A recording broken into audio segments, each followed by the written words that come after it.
우리나라 육상 세계 유니버스 대회 대학 육상 선수권 대회에서 독일에서 열리게 됐는데 우승을 차지했다는 거예요. 400m 계주에서. 이것도 우리나라 역사상, 저 화면에 나오네요. 유니버시아드 400계주, 4명이 100m를 뛰는 겁니다. 신화를 쓴 한국 남자 릴레이. 이게 뭐 몇 년 전의 얘기가 아니라 불과 올해 7월 28일자 그 날짜에 이런 놀라운 역사를 쓰게 됐어요. 세계대회에서 사상 첫 금메달을 획득하는 그런 우승의 쾌거를 이뤘다는 겁니다. 너무 놀라가지고 놀랍지도 않더라고요.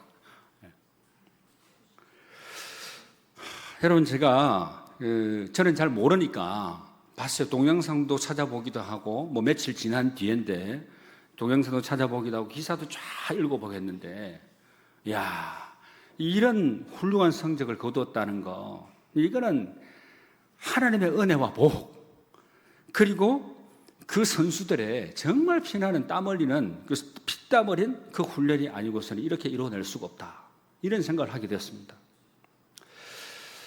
4명의 선수가 이제 각자 주자가 되어서 각자 자기의 그 구간에서 최선을 다하면서 이제 바톤을 이어받고 전해주는 그런 순간들 여러분 보지 않겠습니까? 그 순간들은 마치 하나님 나라를 향한 우리의 신앙의 여정을 보는 것과 같았습니다. 이 바톤 터치의 순간에 주자들은 완전히 깨어 있어야 합니다. 앞선 주자가 언제 올지 모르니까 항상 준비하고 있어야 되고 다음 주자에게 정확히 전달하기 위해서 모든 것을 집중해야 되는 거죠. 여러분, 그런데 더 놀라운 것은요, 2011년 이후에, 그러니까 지금 2025년이니까 2011년 하게 되면 지금 얼마나 흘렀는지 아실 겁니다. 2011년, 2021년, 2025년이니까 이 긴 기간 동안에 남아프리카 공화국에서 이 종목에서 우승을 놓친 적이 한 번도 없었대요. 10년이 넘도록 그 한 나라에서 이 우승을 독주했던 거예요, 항상. 독차지. 그런데 우리나라가 우승을 하게 되니까 정말 현실감이 없는 거죠. 여러분, 잠시라도 방심을 하게 되면 바톤이 떨어지기도 하고, 그런데 마지막에 보니까 남아공 그 선수들이 바톤 터치를 할 때 보니까 앞에 사람 긴장하고 뒤에 주는 사람도 긴장하고 이렇게 해가지고 그 사람들은 본래 우승을 했으니까 더 부담감, 심리적 부담이 컸겠죠. 바톤이 제때 바로 딱 전달이 안 되고 계속 몇 번이 돌더라고요. 전달하는 과정에서. 그러니까 그 순간에 그 타임이 잠깐 뭐 거기에 뭐 전력 질주를 해야 되는데 그 순간에 타임이 빼앗기게 된 거죠. 그래서 치고 나가서 결국에는 우리나라 대한민국이 우승을 차지하는 놀라운 장면을 제가 몇 번이고 봤습니다. 여러분, 이것은 마치 예수님께서 깨어있으라 하신 말씀과 같다 하는 생각이 듭니다. 오늘 본문에서 예수님은 작은 무리에게 두려워하지 말라 이렇게 위로하시면서도 동시에 또 깨어있으라 이렇게 당부의 말씀을 하십니다. 이 두 가지 메시지는 하나님 나라를 사는 성도의 균형 잡힌 그 신앙의 자세를 잘 보여줍니다. 우리는 하나님의 사랑 안에서 두려움 없이 살되 주인의 뜻을 알고 깨어서 준비하는 삶을 살아야 됩니다. 마치 계주 선수들이 금메달을 목에 걸고 태극기를 바라보면서 눈물을 흘렸던 것처럼 우리도 언젠가 하나님 나라에서 잘했다, 착하고 충성된 종아 이렇게 칭찬 듣는 그날을 소망하며 하루하루를 영적으로 깨어서 하나님 나라를 이 땅 가운데서 살아내는 믿음의 성도님들이 다 되시기를 우리 주님의 이름으로 축복합니다. 누가복음 12장, 여러분 지난주에라도 이 누가복음 12장의 말씀 본문을 채택해서 하나님 말씀을 전해드렸습니다. 오늘도 이어지는 하나님의 말씀입니다. 누가복음 12장은 예수님께서 제자들에게 재물, 염려, 깨어있음의 그 삶에 대해서 말씀하시는 장입니다. 당시 유대인들은 로마의 그 압제 속에서 정치적인 메시아를 기다렸지만 예수님은 제자들에게 하나님의 나라를 준비하라 이렇게 강조하셨습니다. 오늘 본문의 말씀은 예수님께서 제자들에게 하나님 나라의 가치 그리고 성도의 자세에 대해서 가르치시는 말씀입니다. 특히 재물에 대한 올바른 태도, 마지막 때에 대한 경고, 그리고 항상 깨어 준비해야 된다는 것을 강조해서 우리들에게 귀한 메시지를 던져줍니다. 오늘 본문은 크게 세 가지 메시지로 요약을 할 수 있습니다. 첫째는 작은 무리에게 하나님 나라를 주시려는 하나님의 사랑, 그리고 그 하나님의 나라를 위해서 세상의 재물을 나눔의 도구로 사용해라 하는 그런 귀한 가르침입니다. 그리고 두 번째는 허리에 띠를 띠고 등불을 켜고 혼인잔치에서 돌아온 주인을 기다리는 종들처럼 항상 깨어 있으라. 여기에 대한 경고의 말씀. 그리고 세 번째는 예상치 못한 때에 찾아오게 될 인자를 위해서 집주인이 도둑을 대비하듯이 철저히 준비하라 하는 이런 당부의 말씀입니다. 여러분 32절 말씀 한번 보시겠습니까? 32절 말씀, 적은 무리여 무서워 말라. 너희 아버지께서 그 나라를 너희에게 주시기를 기뻐하시느니라. 예수님은 제자들을 향해서 적은 무리여 이렇게 부르십니다. 이 말은 작은 양떼라는 뜻인데 당시 사회적으로 소외되고 힘없던 제자들의 그 처지를 잘 보여줍니다. 세상의 시각으로 볼 때 보잘것없고 미약한 존재였지만 예수님은 그들에게 두려워 말라 이렇게 단호하게 말씀을 하십니다. 왜냐하면 하늘 아버지께서 그 작은 무리에게 그 나라, 즉 하나님의 영원한 통치와 축복이 있는 천국을 주시기를 기뻐하시기 때문에 그렇습니다. 여러분 이것은요, 하나님께서는 세상에 작고 약한 존재를 들어서 위대한 역사를 이루신다는 진리를 우리에게 잘 보여줍니다. 심리학 용어 가운데 이런 용어가 있습니다. 존재론적 불안. 존재론적 불안. 여러분 이것은요, 인간이 삶의 의미와 목적을 찾지 못할 때 느끼게 되는 근본적인 불안감을 뜻합니다. 많은 사람들이 물질을 축적하고 더 큰 집, 더 좋은 차를 소유하려고 하는 것은 이 불안감을 해소하려는 무의식적인 노력일 수 있습니다. 하지만 예수님은 이 불안을 해결하는 유일한 방법은 물질이 아니라 우리를 기뻐하시는 하나님 아버지를 신뢰하는 것이다. 이렇게 말씀을 합니다. 하나님을 나의 아버지로 모시고 하나님을 신뢰하는 그 삶이야말로 진정한 평안을 얻는 비결인 것입니다. 그래서 마태복음 6장 33절 말씀, 우리가 너무나 잘 알고 있는 말씀이죠. 같이 한번 읽어보실까요? 그런즉 너희는 먼저 그의 나라와 그의 의를 구하라. 그리하면 이 모든 것을 너희에게 더하시리라. 아멘. 여러분 이 말씀을 통해서 우리는 하나님께서 우리에게 그 나라를 주시기를 기뻐하신다 하는 놀라운 진리를 발견하게 됩니다. 여기서 기뻐한다, 만족한다 하는 이 말은 헬라어로 유도케오 하는 이 말인데, 유도케오 하는 이 말은 하나님께서 우리를 향한 선한 계획을 가지고 계신다 하는 것을 나타내는 말입니다. 이것은 단순한 의무가 아니라 하나님의 기쁨에서 나오는 선물인 것입니다.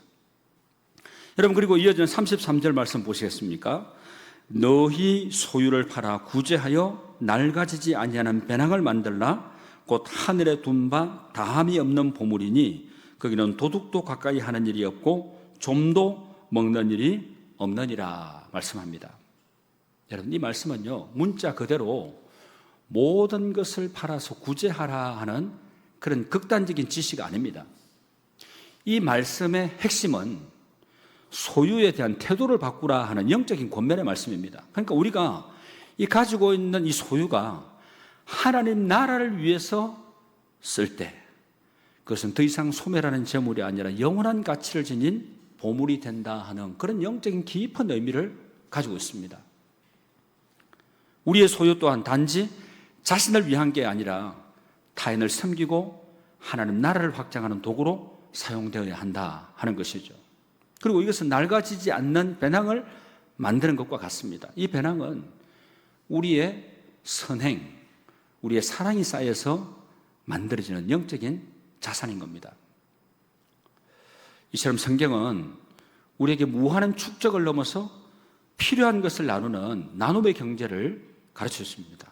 그래서 하나님 나라의 보물은 투자, 수익률로 계산이 되는 게 아닙니다. 그것은 우리가 얼마나 많이 쌓았는가가 아니라 얼마나 많이 나누고 사랑했는가, 이것으로 측정이 된다는 겁니다. 그러니까 우리의 보물이 있는 곳에는 무엇도 있다 그랬습니까? 우리의 마음도 있느니라. 그럼 우리의 보물이 있는 곳에 우리의 마음도 따라가게 되어 있습니다.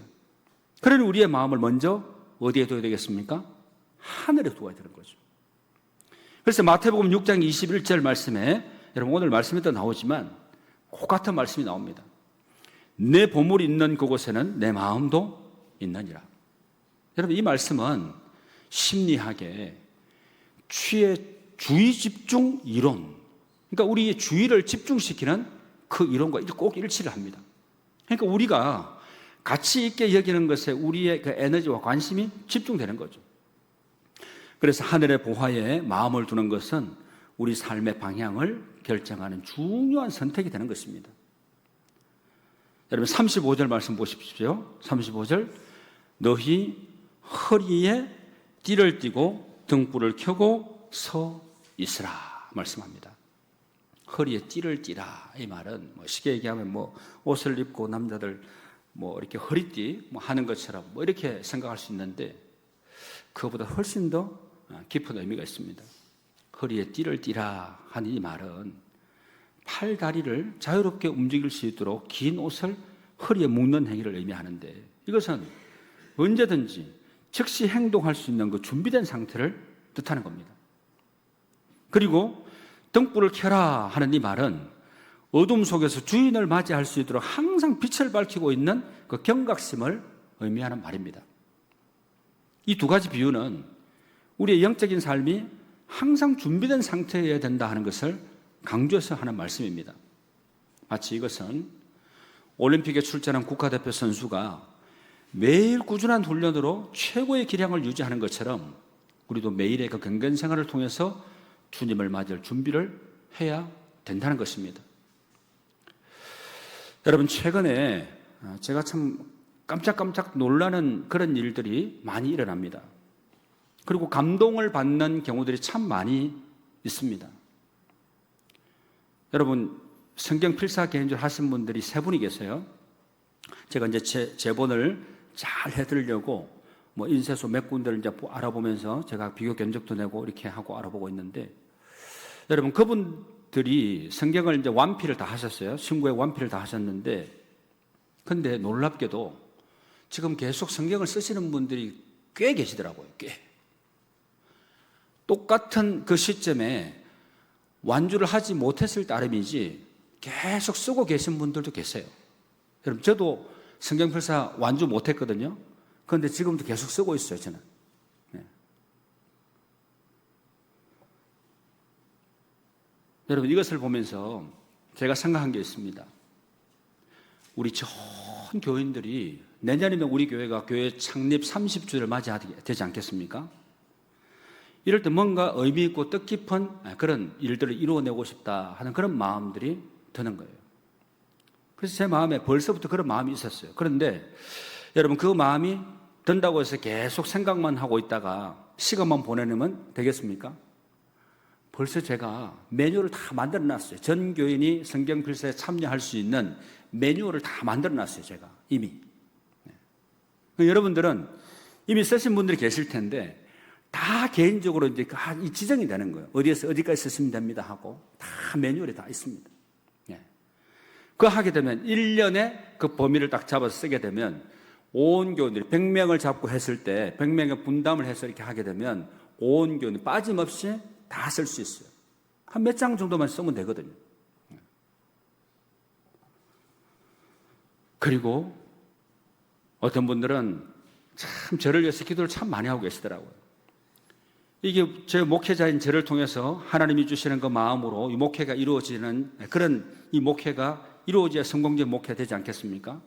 그래서 목회적인 차원에 있어서도 어드바이스, 팁을 주시는 분들이 간간히 계세요. 너무 감사하더라고요. 그런데 더 놀라운 것은요, 그분이 얘기하는 거고 제가 생각하고 있는 거고 공통적인 때가 참 많이 있어요. 그럼 제가 깜짝 놀랍니다. 이야, 이걸 제가 하고 싶어서 기도하고 있는데 그분이 그렇게 얘기하니까, 이 공통분모가 만들어진다는 건 이건 혼자 하는 게 아니라 다 같이 할 수 있는, 하나가 되어서 할 수 있다는 그런 지금 분위기가 형성되고 있다는 그런 반증 아니겠습니까? 그래서 깜짝 놀랄 때가 있다니까요. 그리고 여러분, 여러 가지 다 얘기를 할 수 없습니다. 정말 감동적인 얘기, 헌신하는 그 얘기들, 그 일들을 통해서 야, 하나님이 이 교회를 정말 사랑하시는구나. 작은 것 하나도 주님께서 소중하게 보시고, 작은 것을 통해서 기쁨의 싹이 틔어지고 감사의 고백이 일어나고 우리 모든 이 공동체 안에 큰 기쁨이 이루어질 수 있도록 하나님께서 정말 이 교회에 역사하고 계시구나 하는 것을 고백할 수 있게 되는 겁니다. 여러분, 예수님은요, 오늘 본문 마지막 절 40절에서 너희도 준비하고 있으라, 생각하지 않은 때 인자가 오리라 재차히 강조해서 말씀을 합니다. 그래서 이 말씀은 우리에게 시간의 그 소중함과 함께 주님과의 그 만남이 언제 이루어질지 모른다는 긴장감을 갖게 합니다. 그러니까 이 긴장감은 우리를 불안하게 하는 게 아니라 오히려 삶의 매 순간을 소중하게 여기게 되고 불필요한 일에 낭비하지 않게 만드는 거룩한 동기가 되는 것입니다. 그러니까 우리가 깨어서 기도해야 된다, 항상 준비되어 있으면 하나님께서 우리를 통해서 역사하신다, 이건 이론적으로 너무나 잘 알고 있어요. 여러분에게 한번 여쭤보고 싶습니다. 하나님이 우리와 함께하고 계신 줄 믿으십니까? 하나님의 놀라운 역사를 계획하고 계신 줄 믿으십니까? 이 일에 여러분 귀하게 헌신하고 쓰임받기를 원하십니까? 여러분, 그러면 안 될 게 없습니다. 믿음으로 출발하면 되는 겁니다. 그리고 끝은 누구에게나 다 옵니다. 좀 빨리 오느냐 뒤에 오나 이 차이일 뿐이지 누구에게 다 오게 되어 있습니다. 그러나 우리가 긴장할 필요는 없습니다. 믿음이 담기고 그리고 하나님의 역사에 대한 그 신뢰가 형성이 되면 우리의 마음 가운데 염려와 걱정이 떠나게 되고 우리의 마음에 뭐가 임하게 되겠습니까? 평강이 임하게 되는 겁니다. 우리를 불안하게 하는 것이 아니라 오히려 삶의 매 순간을 소중하게 여기게 되고 불필요한 일에 낭비하지 않게 되는 거룩한 동기, 바로 여기서 우리의 신앙의 삶은 출발해야 되는 것입니다. 마치 응급실 의사가 언제 올지 모르는 그 위급 환자를 위해서 항상 모든 준비를 갖추고 있는 것처럼 우리들 또한 예수 그리스도를 맞이할 준비가 되어 있어야 되는 거죠. 그래서 마가복음 13장 33절 말씀 이렇게 말씀을 합니다. 같이 한번 읽어보시죠. 주의하라, 깨어있으라, 그때가 언제인지 알지 못함이라. 아멘. 도둑이 언제 올지 알았더라면, 여러분, 이 말은 예상치 못한 때의 중요성을 얘기하는 거 아닙니까? 그래서 우리는 주님의 그 재림의 그 정확한 시간을 알 수 없지만 항상 준비된 마음으로 살아야 되는 거죠. 오늘날 이 현대 사회를 한번 보십시오. 보안 시스템이 얼마나 철저하고 놀랍습니까? 24시간 깨어 있습니다. 사람은 자고 있어도 카메라는 계속 돌아가고 있어요. 우리의 영적 보안 시스템은 두말할 나위도 없겠죠. 여러분, 오래전, 굉장히 오래전입니다. 구약시대에 머두셀라라는 인물이 있었죠. 여러분, 머두셀라 하면 여러분 교회에서 성경 퀴즈 할 때 머두셀라가 답이 되는 문제가 뭐든가요? 성경에서 가장 오래 산 사람 몇 살까지 살았습니까? 969, 969세까지 살았어요. 이 머두셀라는 성경에 기록된 인류 역사상 가장 오래 산 사람으로 969년을 살았습니다. 그런데 이 머두셀라 이름의 뜻이 여러분 이렇습니다. 히브리어로 그가 죽으면 보내어지리라 하는 그런 뜻, 또는 그가 죽으면 심판이 오리라 하는 그런 의미를 가지고 있습니다. 여러분, 참 얼마나 놀라운 이름의 뜻입니까? 머두셀라가 태어났을 때 그의 부모는 어떤 영적인 깨달음으로 이런 이름을 지었을까? 이런 생각을 해봅니다. 실제로 모두셀라가 죽은 해에 노아의 홍수가 시작이 됩니다. 하나님께서는 모두셀라의 그 긴 수명을 통해서 인류에게 회개할 시간을 주셨다는 거예요. 마치 모두셀라 이름이 주는 경고처럼 하나님께서는 인류에게 심판과 종말의 때가 있음을 미리 알려주셨고 그 긴 시간 동안에 회개하고 돌아올 기회를 주셨다는 겁니다. 모두셀라의 그 삶 자체가 인류에게 보내는 하나님의 경고등이자 기다림의 시간이었던 거죠. 여러분, 이 이야기는요, 오늘 우리가 들은 말씀, 즉 주님의 다시 오심과 심판의 때가 반드시 있다는 것을 다시 한번 상기시켜주는 그런 말씀입니다. 모두살라 이름처럼 우리에게도 그가 오시면 심판이 있으리라 하는 이 경고의 메시지가 있습니다. 그러나 이 메시지는 단순히 두려움을 주는 게 아닙니다. 깨어 준비하고 회개하며 주님께로 돌아오라 하는 하나님의 사랑의 메시지입니다. 우리는 머두셀라의 삶과 이름이 주는 교훈을 통해서 지금 이 시간 우리가 어떤 자세로 살아가야 할 것인가 하는 것을 여러분 깊이 묵상하게 됩니다. 말씀을 정리하겠습니다. 사랑하는 성도 여러분, 오늘 우리는 하나님 나라 천국의 삶의 그 준비와 깨어있는 삶에 대해서 말씀을 듣고 있습니다. 예수님께서는 우리가 세상의 작은 무리일지라도 하나님께서 우리에게 그 나라를 주시기를 기뻐하신다, 이렇게 말씀하셨습니다. 그래서 우리는 두려워하지 말고 우리의 보물을 하늘에 쌓으며 깨어 있어야 되겠다는 겁니다. 이 깨어 있는 삶은 단순히 잠들지 않고 눈을 뜨고 있는 것을 말하는 게 아닙니다. 그것은 영적으로 민감해서 하나님의 뜻을 분별하고 그 뜻에 순종하며 살아가는 능동적인 삶을 의미하는 것입니다. 우리의 허리에 띠를 띠고 등불을 켜는 것처럼 우리는 세상의 유혹과 죄악에 빠지지 않도록 영적인 경계를 늦추지 말고 어두운 세상을 밝히는 빛의 역할을 감당해야 할 것입니다. 여러분, 예수 그리스도께서는 우리를 위해서 십자가에서 모든 죄를 다 대속하시고 부활하심으로 영원한 생명의 길을 열어주셨습니다. 우리는 이 복음의 능력으로 하나님 나라의 상속자가 되었습니다. 그래서 이제 우리는 이 복음을 증거하고 사랑과 섬김을 실천하며 마지막 때에 다시 오실 주님을 소망 가운데 기다려야 하는 것입니다.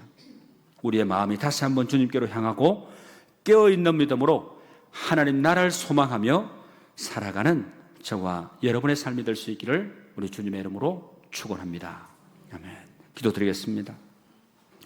사랑과 은혜가 풍성하신 하나님 아버지, 오늘도 우리를 말씀 앞에 세워주시니 감사합니다. 여름의 끝자락, 가을의 문턱에서 우리의 영혼을 새롭게 하시고 하나님 나라를 소망하게 하시니 또한 감사를 드립니다.